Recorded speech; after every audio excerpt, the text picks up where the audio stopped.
Hi everyone. I hope you're well and you're enjoying your days here at TOA. It's great to be in person again and not only remote. I must say it's also from this perspective it's different than doing remote presentations. Either way, what my talk is about today to share with you is a little bit about behind the scenes of an innovation hub or a digital hub, right? Specifically about how they actually operate, what they work on, and what they struggle with primarily. I want to demystify that somewhat, if you like. So, of course, over the past few years, or over the past decade, there have been tons and tons of digital hubs from tons of companies being popping out like mushrooms out of the ground, right? There's Dr. Oetker Digital, there's Mercedes-Benz IO, there's Quantum Black, there's a ton of these different hubs out there. And this talk is particularly interesting for you if you're considering collaborating with one of these hubs, you're considering building one of these, or you actually want to work for one of them.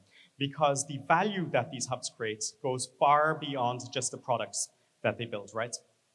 Now, who am I? So just to shed a little light on that, my name is Alain Bouwman, and I am, at essence, a strategist, right? So I try to maximize the value that these digital hubs actually create for Mercedes-Benz at the end of the day, right? They pop up, they create these digital hubs, and it's not just a one shot, right, for one individual product. Now, if we're going to look at these digital hubs, how do we know whether they actually created the value that we desire them to have, right?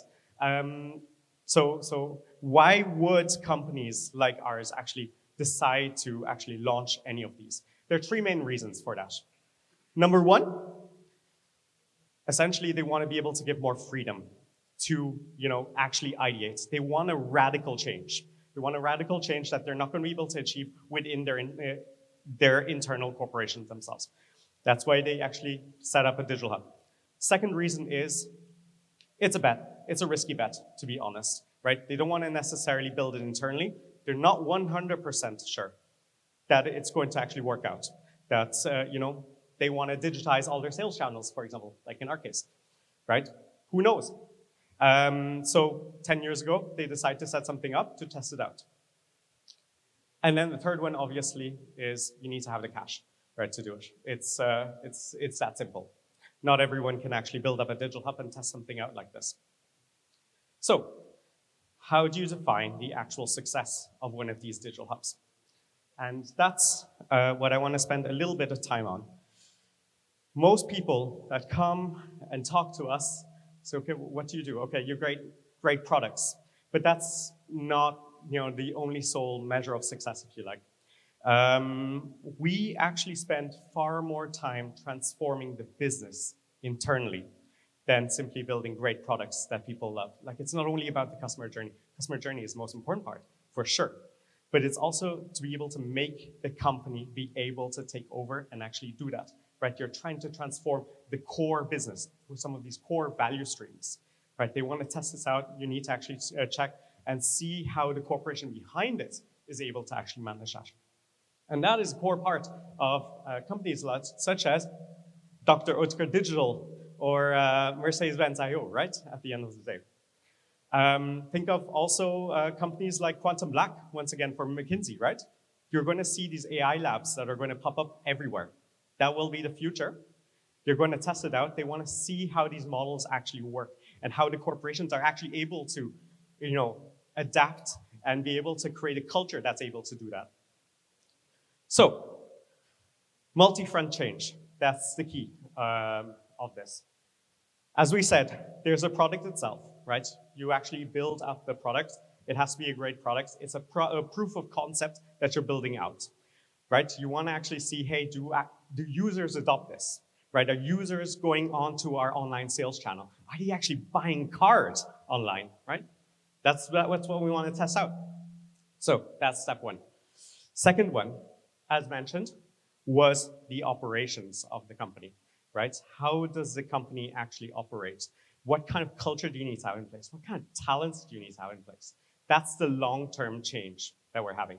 So me, and my experience as a head of strategy at Mercedes-Benz IO, I actually spend a ton of time explaining internally how to actually build these products. What kind of processes and adaptations do you need to make internally to be able to do this, right? Mercedes-Benz IO or any of these companies, Dr. Oetker Digital, sorry, I keep going back to that example, that's not the brand that everyone's supposed to know in the long run, right? It's the transformation of the big parent company at the end of the day that is important.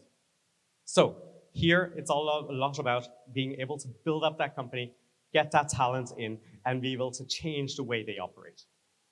And then finally, setting up a digital entity like this, right? At the end of the day, it's also, once again, that strategic bet that they were making in the long run, right? They were trying to see, hey, is this gonna work? And oftentimes, it's only a few key sponsors behind that. I don't know who of you is here considering collaborating with one of these big companies, right? It's about finding those key sponsors that are willing to take that risk and take that bet, and then changing the narrative within the company. It's all about changing the strategy and being able to say, prove that it works and that this is the future of the company overall. That's key, essentially, to these hubs, right? At the end of the day. So what you will actually find out, I think, over the future is a lot of these hubs are going to disappear, quite frankly. They're all going to slowly fade away. They're not going to spin off billion-dollar, let's say, unicorns and so on. It's intended that they disappear. But don't assume that the transformation has failed or the trend has disappeared. It's actually just the fact that they are coming closer to the core business. As soon as they are successful, they come closer to the business, right? That's what they want at the end of the day, the transformation of the mother brand. So, why do digital hubs still struggle? What do they actually spend most time on? And here, I think something that's very, very important to mention is this moving target, right? Very often, I don't know if anyone here is working for one of these digital hubs, there's a ton of scope creep happening all the time. You move from a very specific digital hub that's intended to solve one specific key problem to an everything hub, right? As soon as you're successful, all products go your way. And that's a problem. Don't do that. That's a really bad idea, right? You want to be able to be focused and to be able to prove your value. Otherwise, you just become a replication of the mother brand in many ways. Unclear mandate. If you're familiar with corporations, management rotates. And that's a good thing.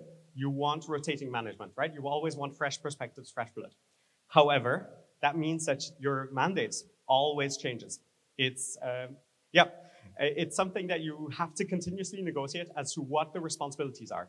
Oftentimes, big corporations, they want to take control in an initial phase, and then they trust and they let go and give you back that freedom. And if there's rotation, obviously, there's always going to be that ebb and flow. That's a big pain point that a lot of these digital hubs actually struggle with. And then finally, it's the wrong mindset. What you need are the right people, right? As everyone knows. Right people are not necessarily those die-hard startup guys that are going to go and build their silo products and prove it to everyone else. It doesn't work. You are in for the long run. You need to partner up with them. You need to actually change the way that the organization works, thinks about it. You need to really integrate. So that's something that we also see a lot. That you need to find that balance, but you need the courage also to change and to be able to challenge, right? So it's a midway, and I think many people get that wrong initially, or they come in with the wrong perspective and the wrong ideas behind it. Now, how to drive real impact on that? Oh, I see. I gotta hurry up. Define that portfolio, right? Be very, very clear on what you're actually doing and what you're not doing, and make that success very measurable. Second thing, I really recommend anyone that's going to collaborate with these or going to work for them, courage reviewing that mandate on an annual basis. Sit down and actually say, this is what we're responsible for, what you're not responsible for. This actually brings a lot of clarity for everyone involved. That's something that's worked out very, very well for us up until now. And then finally, third, it's the growth mindset, right? Really encourage everyone. If you join such a hub, if you're going to deliver and you want to actually drive change, bring that growth mindset. You're not going to get in one day. but you're going to actually transform one of the biggest brands in the world, right? May that be Dr. Oetker, may that be Mercedes-Benz, may that be any company, you're going to be able to make that real change that way. Thank you very much.